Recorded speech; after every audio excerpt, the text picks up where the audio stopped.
আজি ক'ব গ'লে তেখেতে নিজে থাইলেণ্ডৰ পৰা অহা চাইনাৰ পৰা অহা মানুহ আমিতো ভাৰতবৰ্ষত থকাই মানুহ হয় तो हेलौ लोगोफोर गिबि गिबियावनो आंनि बे आरके ब्लग इउटिउब चेनेलाव बयखौ बरायग्रोनाय जाबाय स' दिनैनि भिडिअ'आनो जाहैबाय आदिबासिफोरा जोंनि बर' हारिनि सायाव मा बुंदों एसे नायनानै बुजिनानै ला बयबो जोंनि बर' हारिया তেওঁলোকে তিনিবাৰ শান্তি চুক্তি হৈছে বিটিআৰো পাই বিটিচিৰ পৰা বিটিআৰ পালে তেতিয়া আমি সিহঁতসকলক আমি বিৰোধিতা কৰা নাছিলোঁ थ' लोगोफोर बिथांमोना जोंनि बिटिसिनिफ्राय बिटिआर मोननायनि खोथा मा बुंदों नायनानै ला नुखाबाय जानांगौ তেওঁ ধন্যবাদ এইটো কাৰণে দিব লাগিব তেওঁ আজি অসমত যে বড়ো জনগোষ্ঠী যে ট্ৰাইবেল হৈ আছে আজি কাৰ কাৰণে হৈছে स' आरो मोनसे खोथा बुंबावदों आरोना बिसोरो माने जोंखौ बिसोरनि थाखायसो जोंनो ट्राइबेल मोनदोंनो आदिबासिफोरनि थाखायसो जों ट्राइबेल मोनदोंनो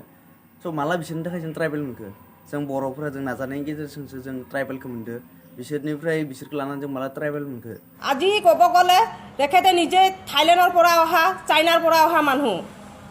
আমিতো ভাৰতবৰ্ষত থকাই মানুহ হয় आदसा बिथाङा मा खोथा बुंबावखो आरो जोंखौ बुंबाय जोंनो थाइलेण्ड म्यानमार आरो चाइनानिफ्राय फैनायनो स' बिसोर आन्थानो इण्डियाननि होमबा जों इण्डियानि मानसि नङा नामा हा बेबायदि खोथा बुंनो जोंखौ मा जाना लादो बिसोरनो जोङो ম্যানমাৰ থাইলেণ্ড বৰ্মা চাইনাৰ পৰা আহি পেলাই সোমাইছে কিন্তু ভাৰতবৰ্ষত আপোনালোকে চাওক আদিবাসী ক'ৰ পৰা সোমাইছে তেওঁলোকে কোনো ৰাষ্ট্ৰৰ পৰা সোমোৱা নাই তেওঁলোকে ভাৰতবৰ্ষৰ আছিলে আৰু আছে আৰু ভৱিষ্যতো থাকিব আপোনালোকে কোন হে আমাক আপোনালোকে মানে জোকাই নল'ব ডাইৰেক্ট কথা কৈছোঁ হে তো গতিকে लोगोफोर जोंनि बर' हारिया गासिबो माने सांग्रां जानानै थाबानो जाबाय स' बिथांमोना मा खोथा बुंबावदों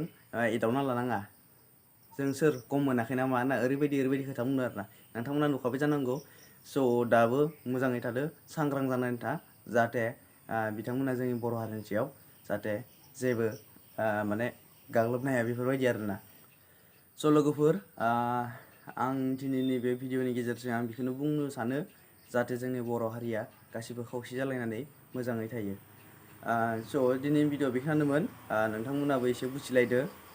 बिथांमोना जोंनि बर' हारिनि सायाव मा बुंखो भिडिअखौ जोबजासिम नायनो थाखाय बयनिसिमबो थेंक इउ स' माच